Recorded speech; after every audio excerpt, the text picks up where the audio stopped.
오늘 하나님의 말씀은 로마서 9장 11절에서 13절의 말씀을 다 같이 합독하겠습니다.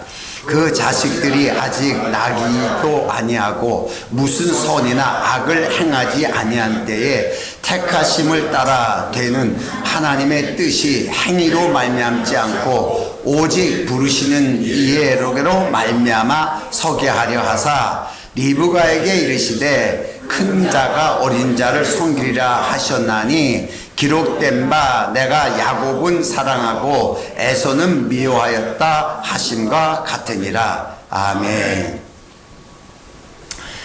여러분에게는 특별히 칼빈에 의한 택종론, 택함된 것을 저는 안 가르쳤습니다. 장로교의 가장 근본적 교리가 칼빈의 신학에 의해서 나온 건데 대표적인 것이 택정론이에요. 하나님의 선택권, 주권적. 맞아요. 틀린 건 아닙니다. 그런데 그래서 가장 근본으로 택정론에 대해서 성경의 근거로 잡은 것이 에서와 야곱이에요. 이 사람들은 신앙인이 가장 복받은 자의 이삭의 아들들이에요. 이들 아들들에 대해서 뱃속에서 나기도 전에 이들이 선과 악을 행하기도 전에 하나님의 택함으로 이루어졌다라고 말하지만은 사실 구약시대의 아담의 후손은 태어나기 전부터 모두가 죄시예요. 죄시기 때문에 선을 논할 수는 없는 거예요.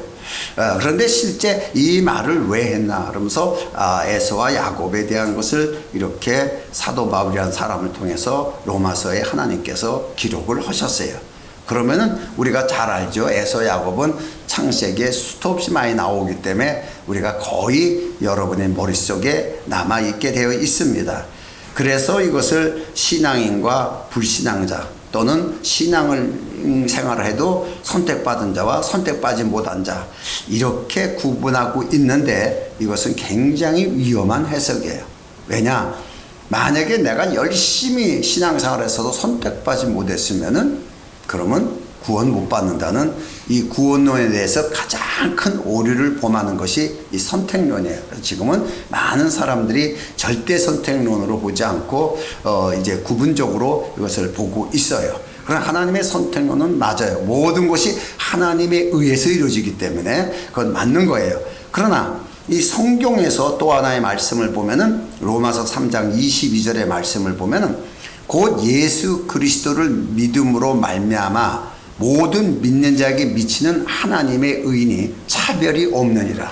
차별 없다 그랬어요. 그러면 이 말씀을 했는데 우리가 또 하나의 선택론으로 따지는 신학적인 구절이 또 하나가 있습니다. 이것이 사도행전 13장 48절이에요. 여기에서 이방인들이 듣고 기뻐하여 하나님의 말씀을 찬양하며 이때는 이방인들에게 복음이 전하지 않았을 때 전한 거예요. 이때 이방인들이 듣고 찬양하며 영생을 주기로 작정된 자는 다 믿더라. 그래서 영생을 주기로 작정된 자만 다 믿음을 가질 수 있다라는 선택 교리가 여기서 또 나왔습니다. 나는 이것 또 부정합니다. 이것을 왜 그러냐 그러면 이 선택하기로 작정된 자가 과연 누구냐 이게. 이 작정된 자가. 이 작정이 됐다면 예수 믿으라 우리가 전할 필요도 없고 그냥 작정된 자 하나님 믿게 하면 되는 거예요. 다. 작정된 자 다 믿게 돼 있으니까. 그런데 이런 문제가 여러 가지로 복잡해서 교리를 얘기하려는 게 아니에요. 그동안 우리가 항상 알아야 될 것이 성경에서 과연 무엇을 말씀하시려고 그러는가를 깨달으려고 설교를 듣는 거지 신학생처럼 신학적인 교리적으로 이것을 딱딱 나눠서 끝나는 것으로 시험 봐서 100점 맞으려고 예배 드리는 건 아니고 설교 듣는 건 아니에요. 자, 그러면은 여기에서도 예수를 믿어도 선택되지 못하면은 글자 그대로 구원받을 수 없다는 이런 문제가 되는데 이 작정이라는 이 의미가 어떤 뜻이냐 그러면 하나님이 결정하는 거예요. 그리고 지정하다. 그래서 어떤 틀을 딱 하나님이 지정해 버린 거예요. 그게 뭐냐? 로마서 10장 13절의 말씀을 가면 누구든지 주의 이름을 부른 자는 구원을 얻으리라. 이게 하나님의 작정이에요. 이건 못 바꿔요. 하나님의 선택이고 하나님의 작정이에요. 그러니까 유일하게 세상 모든 사람들 중에 하나님이 선택된 자, 하나님의 의로, 하나님의 복 있는 자로 선택된 자는 예수 그리스도 하나예요. 여기서부터가 이제 다시 하나님의 은혜가 시작되는 거예요. 모든 은혜도 그리스도를 통해서 나오는 거예요. 그리스도가 이루어 놓은 사실이 없으면 은혜가 되지 않아요. 율법으로 우리가 행함으로 복을 얻어야지 은혜의 복이 없습니다. 그래서 글자 그대로 요한복음 1장에도 은혜와 진리는 예수 그리스도로 말미암습니다. 이렇게 성경에 기록하고 있습니다. 디모데전서 2장 4절의 말씀이에요. 하나님은 모든 사람이 구원을 받으며 진리를 아는 데 이르기를 원하시니라. 이게 근본이에요. 그런데 택함 받지 않은 자는 믿어도 소용없고, 택함 받아야 믿음이 생기고, 이 말은 전혀 맞지 않는, 나는 신학교에서부터 이거 많이 배우고 시험도 보고 그랬지만은 너무 안 맞아가지고 칼빈 책을 내가 보다가 다 이렇게 안 봅니다. 그래서 저 성경이 원하는 말씀에 대한 근본을 봐야지.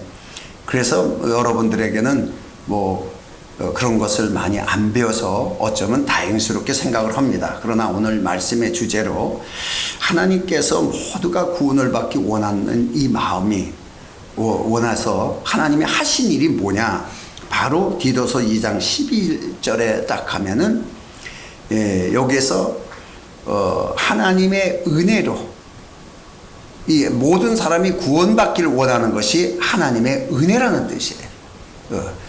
그래서 디도서 2장 11절에 바로 기록이 되어 있습니다. 그런데 하나님은 에서를 미워했다 그래요. 에서를 미워했다 그러니까 이게 우리가 이해가 안 가는 거예요. 아니, 모든 사람이 구원을 받기를 원하고 또 모든 사람에게 구원을 주시는 하나님의 은혜가 나타났다 그러는데 왜 신약시대에 와가지고 구약시대의 모세가 그걸 쓰면서 하나님은 에서를 미워했다 이렇게 썼으면 좋은데 구약엔 없어요. 그런데 신약에 와서 은혜 시대에 와서 에서를 미워했다. 난 이게 굉장히 혼돈됐어요. 많은 사람이 이것을 자신 있게 설교하는데 나는 이게 신약의 은혜 시대에서와 율법 시대에서의 적용이 굉장히 안 맞는 거예요. 자, 이 사실을 보면서 그러면 구원을 주시는 하나님의 모든 은혜가 나타났고 하나님 모든 구원을 받기를 원하여 그리스도를 보내셔서 시도를 하셨는데 왜 에서는 미워하냐라고 말한다면은 이 에서를 미워한다는 말을 한 번 더 생각해 보면은 증오하다, 아주 그냥 생각도 하기도 싫을 정도로 딱 끊어버릴 정도로 미워했다, 이런 뜻이에요. 그 조금 이상하지 않아요? 하나님 사랑의 하나님인데 왜 굳이 그렇게 저놈 싫어, 나 증오할 거야, 저거 보기도 싫어, 아주 딱 끊어, 이런 뜻이에요. 강력한 뜻이에요. 에서를 미워했다는 말은. 아니, 이게 도대체가 앞뒤로 안 맞는 말이에요. 이게 그렇다면은 우리가 한 가지 눈치가 빠르면은 이건 코미디에 나오죠. 사람이 아닙니다. 이건 우리가 아는 믿는 사람이나 안 믿는 사람이나 이런 사람이 아니에요.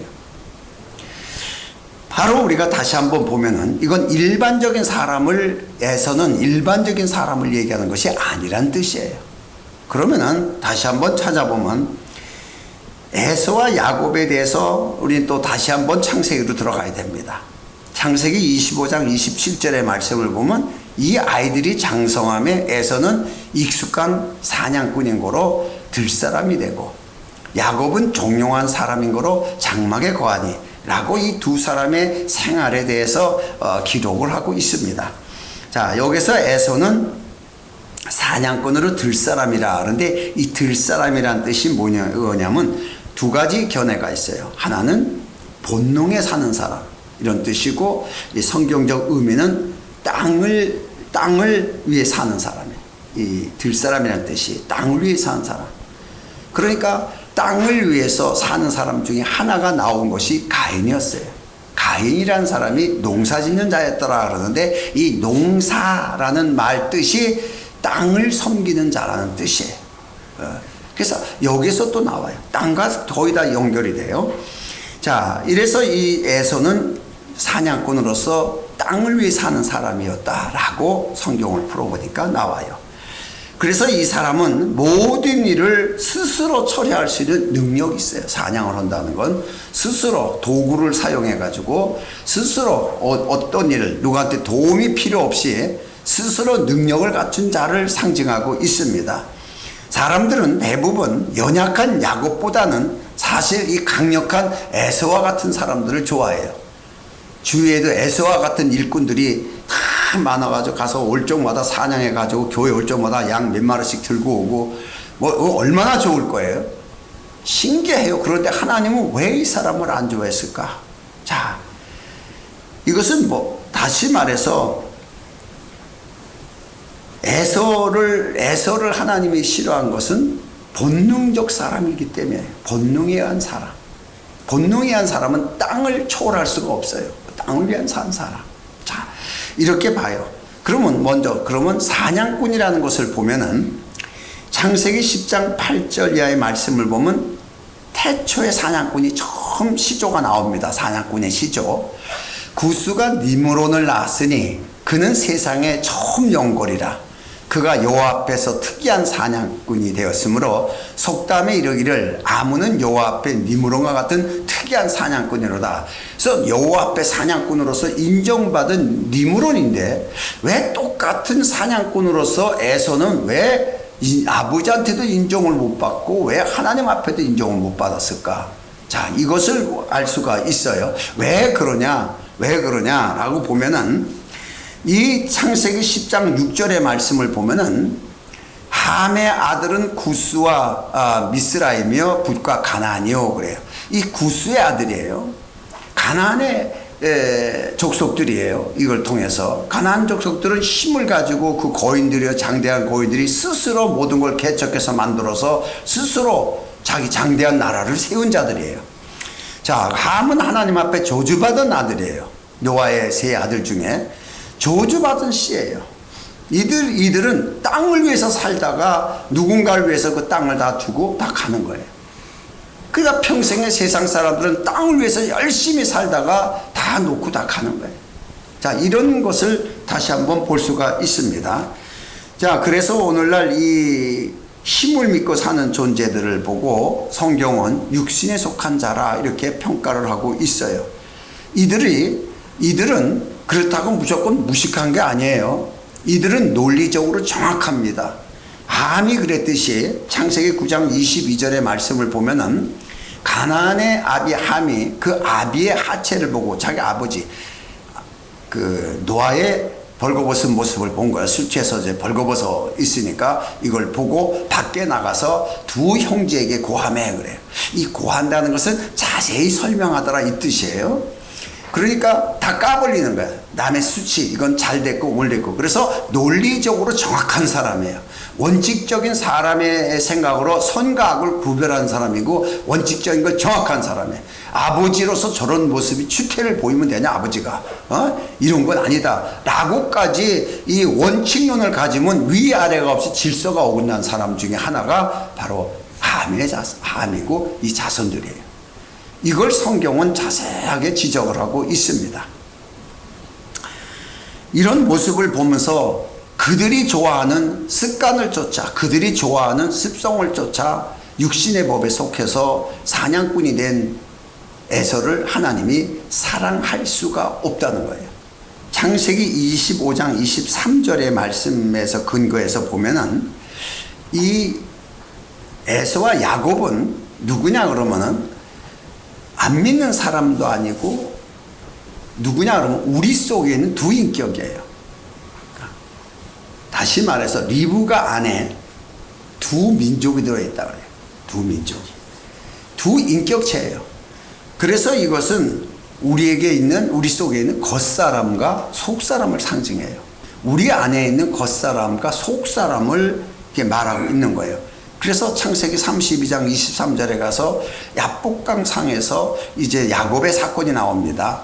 그들을 인도하여 야곱이 이제 그들을 자기 식구들이에요. 인도해서 시내를 건너며 시내 서유도 다 건너고 야곱은 홀로 남았더니 어떤 사람이 날이 새도록 야곱과 씨름하다가 여러분 잘 아는 사실입니다. 다시 말해서 야곱이 장깨를 엄청 부른 거예요. 다 싹 제거하고 보내버리고 1대1로 한번 결정을 해야 되겠다. 그래서 혼자 남는 거예요. 혼자 남는데 외인 사람이 거기서 나왔어요. 외인 사람이. 그래서 이제 날이 새도록 이제 씨름을 하다가 결국은 야곱이 환도뼈가 어긋나는 이 사건이 이루어집니다.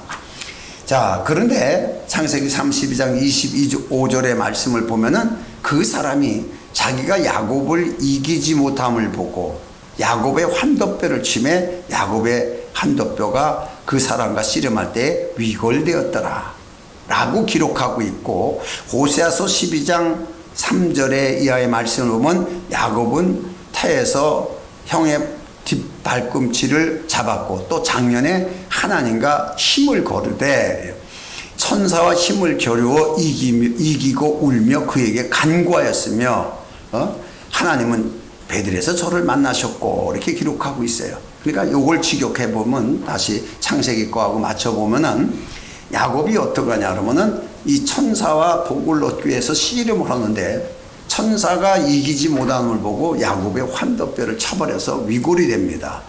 그러니까 야곱이 몸이 그 순간적으로 의학적으로 난 잘 모르겠습니다만은 나중에 의사한테 물어봐요.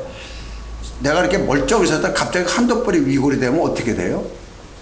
그냥 쓰러지죠. 뭐 힘을 못 써요. 뭐 발목만 삐끗해도 힘줄만 나 그때 옛날에 그냥 꼬꾸러지던데 환도뼈가 위골되는데 무슨 씨름을 해요? 이해가 안 가는 소리예요. 그런데 이 말의 의미를 보면은 몸뚱아리가 완전 병신이 됐어도 복을 받으려고 막 미친 듯이 막 울부짖고 기도하는 거야. 복 달라고. 무서운 거죠. 어떻게 보면은 멋있는 장면이 아니에요. 어떻게 보면. 그래서 이렇게 복을 구해야 된다라고 우리에게 구한다면은 우린 조금 어쩡쩡할 거예요. 이게 뭐냐 그러면은 이 창세기 26절에 가서 보면 그 사람이 가로되 날이 새려 나로 가게 하라. 그러니까 야곱이 가로되 당신은 내게 축복하지 않으면 가지 않겠다. 그러니까 완전 병신의 몸이 돼서도 아저까지 보여잡고 축복해 달라는 거예요. 축복해 달라. 그러니까 28절에 가서 그 사람이 가로되 내 이름이 이제 야곱이라 부를 것이 아니요 이스라엘이라 부를 것이니 이는 내가 하나님과 사람으로 더불어 이겼습니다. 자, 이렇게 표현이 됐어요. 지난번에 여러분은 설교에서 이해하기가 쉬울 거예요.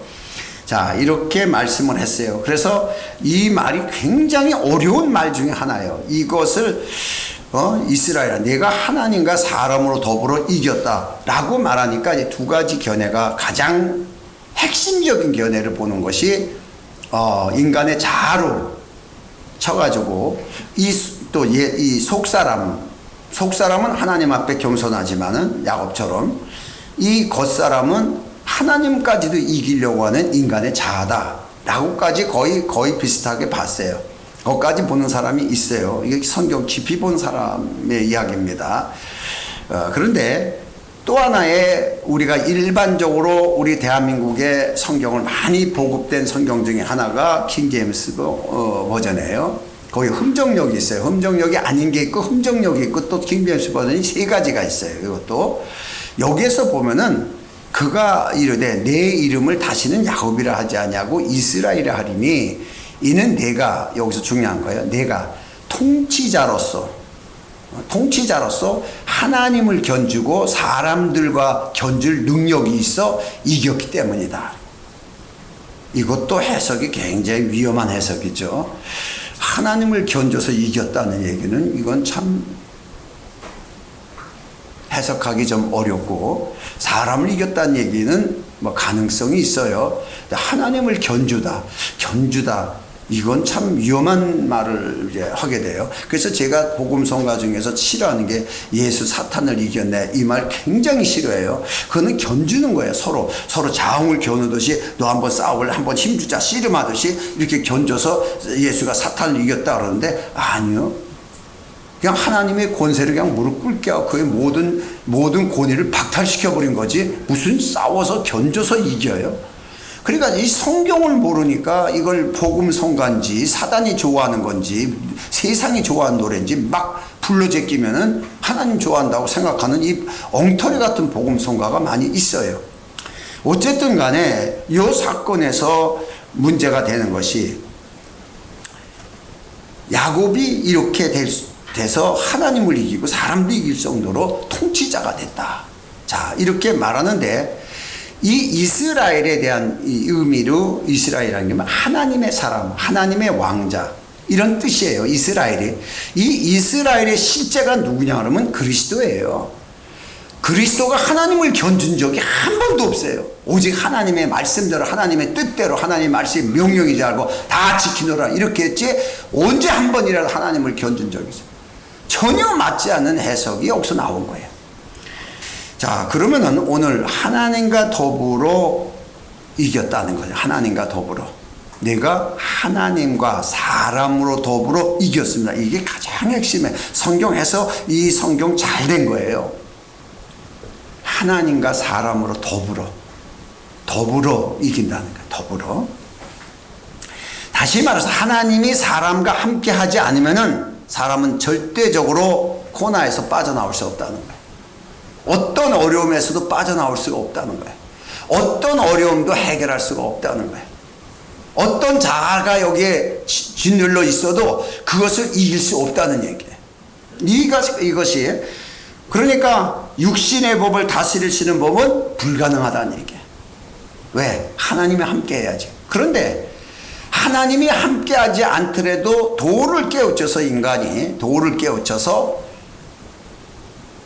육신의 법을 제거하여 신과 같은 존재가 될 수 있다라고 가르치는 것이 불교의 핵심이에요.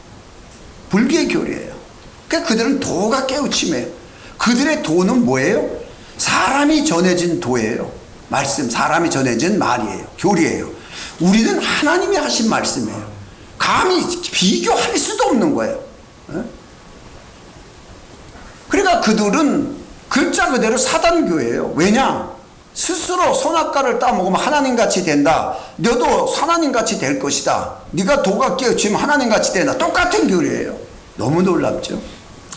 어쨌든 간에 수많은 사람들이 거기를 다녀서 하나님 되려고 다니고 있어요. 우리는 하나님 말씀으로 하나님같이 되려고 하고.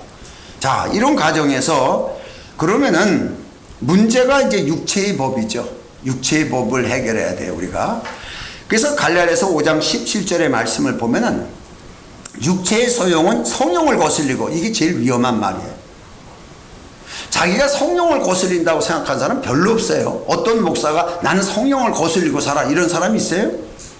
없어요. 다 영감이 따로. 어떤 사람은 너무 심해가지고 자기가 하는 것은 전부 성령이 하시는 거라고 이럴 정도로 거기다 포장지를 그렇게 한 사람도 있을 정도인데, 성령을 어긴다는 말은 믿는 사람들에게 특별히 지도자들 쪽에서는 거의 이것이 이루어지지 않는 건데, 이거 다 지도자들에 대한 말이에요. 성령을 거슬리고 성령의 소욕은 육체를 거슬리나니 그래요. 이 둘이 서로 대적함으로 너희 원하는 것을 하지 못하게 하려 합니다. 그러니까 원하는 것을 하지 못하게 하려 합니다. 그러니까 안 된다는 거야. 네가 뭘 하려고 해도 안 된다는 거예요. 왜냐? 안에서 대적이 되니까. 서로 맞지 않는다는 거예요. 이게. 그래서 성령의 법이, 하나님의 말씀이 육체의 법에 지배를 당하면은 완전 육신에 속한 자가 되는 거고. 아니면 성령의 말씀이, 하나님의 말씀, 성령이 하시는 말씀이 육체의 법을 지배한다면은 용의 사람이 되고, 그래서 육체의 사람이 되냐 용의 사람이 되냐, 이것을 완벽하게 딱 게임을 끝내지 않으면은 서로 대적하게 된다는 거예요. 대적하게 되면은 우리가 원하는 것을 얻기 어렵다라고 말씀을 하고 계세요. 그러니까 많은 사람이 교회를 다니지만 여러분이 계획을 잡고 하나님 앞에 기도하고 다니는데 응답받는 사람이 거의 3%도 안 된다 그래요. 통계학적이에요, 이거는. 가정적에서 뭐 문제 해결 이런 건 뭐 응답받은 사람 많은데, 어떤 계획을 놓고 하나님 앞에 기도하고서 그 응답된 사람은 그렇게 많지 않다 그래요. 왜 그러냐? 이 대립의 결과에서 해결이 안 돼서 그래요. 여전히 육체의 법과 성령의 법이 오르락가락하는 거예요. 오르락가면서 이것이 대립이 되는 거예요. 이걸 영적으로 분별해야 되는데 이걸 깨닫는 사람이 거의 없어요. 왜냐? 자기 모습이니까 다 자기 모습이에요. 리브가를 봤을 때 육체의 소욕이 있고 그 안에 성령의 소욕이 있다고 보는 사람이 있겠어요? 이삭이 봤겠냐고 집 마누라를 보면서 내가 내 부인 리브가를 보니 그 속에는 육체의 소욕이 있고 뭐 이래요? 성경만 아는 거예요. 성경만 그 안에 두 민족이 있다고 성경만 지적하러 한 거예요. 그래서 우리 눈으로는 아니 이삭도 몰랐는데 우리가 뭐 이렇게 금방 알아? 하나님 앞에 복을 그렇게 받은 이삭도 그 영적 눈이 안 열려가지고 몰랐는데 우리가 뭘 그렇게 이거는 육신의 소욕이 나왔네, 이건 영적 소욕이 나왔네, 이거 빨리 분별할 수 있다면 여러분은 많이 습득한 거죠, 영적으로. 자, 그렇게 이게 어려운 법질이 하나예요. 다시 말해서 이 육체의 법은 언제나 성령을 거역하도록 유혹도 해요. 유혹하고 공격하는 거예요. 이들이 육체의 법이라고 딱 나온 법이 성경에 출애굽하면서 첫 번째 전쟁이 아말렉과의 전쟁이에요. 이 아말렉이 육체의 법이에요. 이 아말렉이. 그런데 이 아말렉의 육체의 법인데 이 성경에서 보면은 하나님을 철저히 믿는 민족이 유대인이에요. 그렇죠? 예수님 시대에 이 유대인들이 완전히 육체의 법에 묶였던 자들이에요. 육체의 법에 묶였다고 신앙이 나쁜 게 아니에요. 철저해요. 굉장히 철저하고 이게 종교심이에요. 전부 다 하나님을 철저히 믿죠. 그러니까 희생을 통해서라도 복을 구하려는 야곱이 환도뼈가 부러져도 복을 주세요. 복 주세요. 복이요 복. 복 받아야 이 다리가 건전해지지. 뭐 이래가면서 복 받으려고 그래. 이게 야곱 안에는 종교심이에요. 약속은 받았을 때 이 종교심이 배제가 되지 않는 거예요. 이 종교심을 이용하는 게 사단이고 그 종교심에다가 육체의 법과 섞어버리는 거예요. 여기에 걸려들은 민족이 유대인들이에요. 그러니까 유대인들을 보고 너희는 너희 아비 마귀에서 났으며 이러는 거예요. 그들은 깜짝 놀라죠. 아마 백성들이 들어도 깜짝 놀라는 거야. 어떻게 서기관과 바리새인들이 어떻게 마귀 새끼냐? 예수님 뭐 정신병자 아니냐? 아무리 선지자라도 그렇지 어떻게 말을 이렇게 막 하냐? 우리 지도자들인데 이해 안 가는 거예요. 근데 우리는요 걱정할 게 없는 게 이해하려고 생각 안 해요. 그냥 넘어가지. 성경을 왜 그랬는가를 여러분이 보고 그것을 이해하고 넘어가려고 하지 않고 그냥 읽고 넘어간다는 얘기예요. 그래서 몇 번 봤어요. 몇 독 했어요. 이게 뭐 이렇게 자랑스러워. 이런 것이 오늘날 우리가 영적 문제에 대해서 많이 설교를 들으면서도 적용에 대해서 엄청나게 부족한 사건 속에 휘몰아친다. 이렇게 좀 지적을 할 수가 있습니다. 그래서 출애굽기 17장 14절의 말씀을 보면은 여호와께서 모세에게 이르시되 이것을 책에 기록하여 아말렉 사건이에요. 근데 얼마나 중요했으면 책에 기록하라 그래요. 책에 기록하여 기념하게 하고 여호수아에게 기에 들리라. 여호수아가 누구예요? 하나님의 은혜로 예수님의 그림자입니다. 하나님의 은혜로 가나안 땅을 다 기업을 갖다가 들어가서 그들에게 기업을 나눠준 자가 여호수아예요. 그런데 모세에게 끝나는 게 아니에요. 여호수아한테까지 가라. 그러면 이 육체의 법은 어디에도 있어요? 우리 복음의 신약의 은혜 속에도 있다는 얘기예요. 이걸 알아야 돼요. 여호수아에게 외워서 귀에 들리라. 내가 아말렉을 도말하여 천하에서 기억함이 없게 하리라. 끝까지 하나님은 끝까지 예수를 믿어도 그 속에 있는 아말렉을 제거하게 하여 하나님 끝까지 일하시겠다는 거예요. 성령을 통해서. 이걸 우리가 알아야 돼. 이거 어떤 사람이 아니에요. 참 신기한 거예요. 이게 이제 구약 성경에서 누가 결국은 아말렉을 제거하고 완전히 몰살시키냐 그러면 다윗이 해요. 다윗이 누구예요? 그리스도의 그림자죠. 겨우 그리스도가 십자가에서 다 이뤘다. 참 놀라운 역사예요. 그래서 십자가에 우리 육체의 법이 못 박혀 죽고 그리스도의 부활과 함께 우리도 부활하고 그래서 연합되는 거예요. 자, 이것이 상징으로 생각하니까 육체의 법이 자꾸 일어나는 거예요. 이게 상징이 아니고 여러분이 믿음으로 실제화 시켜버리면은 육체의 법이 감히 일어나질 않죠. 근데 이게 상징이 돼버리니까 문제가 되는 것이에요. 그래서 하나님의 목적은 에서를 증오하듯이 아말렉을 우리 안에서 도말시켜야 돼요. 그래야 참 신앙이 되는 거예요. 여러분, 지금 신앙이라 해도 종교심과 신앙과 다 섞어 있어요. 다 섞어 있어. 그러니까 이스라엘 백성들이 다 허단 잡족들과 함께 나와가지고서 시내산 예배 드릴 때 그 신앙이라고 할 수가 없어요. 그렇죠? 완전 종교심이에요. 송아지 만들어 놓고 금덩어리 갖다 바쳐보면서 갖다 헌신하고, 그러니까 물질 잘 갖다 바쳐요. 희생하고 막 울고불고 막 악착같이 복 받으려고 난리를 쳐요. 이게 대표적인 우리나라 사람들의 모습이에요.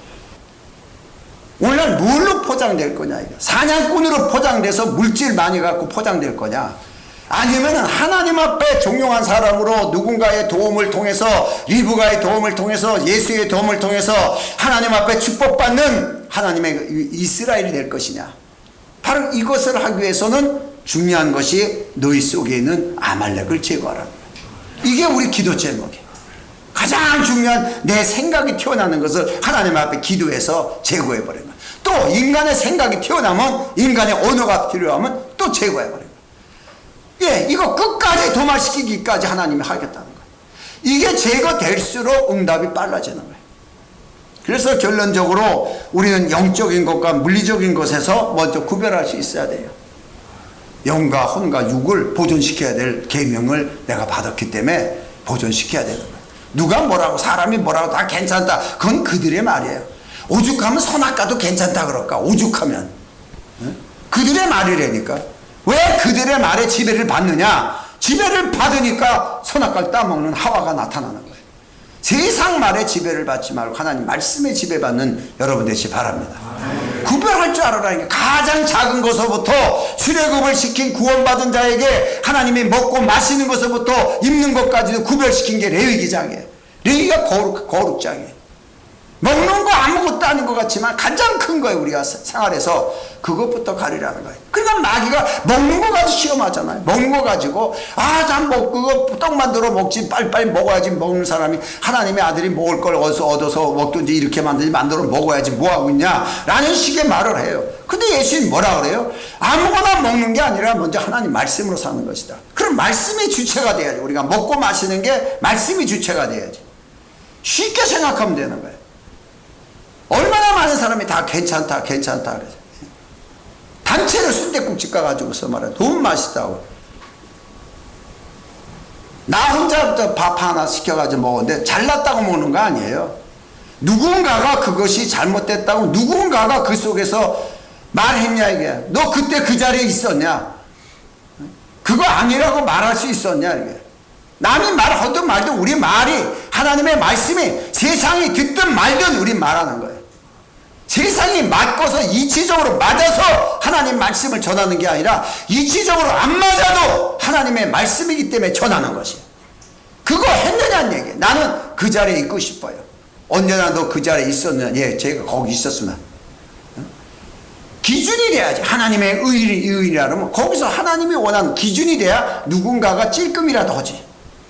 찔끔이라도 하지. 빨간불인데도 밤이니까 차들 막 지나가는데 너 거기 서 있었냐? 그렇죠. 냉장고 타려고 서 있었습니다. 누군가가 서 있는 사람 때문에 지나가는 꼭 서야 될 사람 와서 서요. 누군가가 지나가는 것 때문에 네가 지나가는데 뒷사람이 지나가요.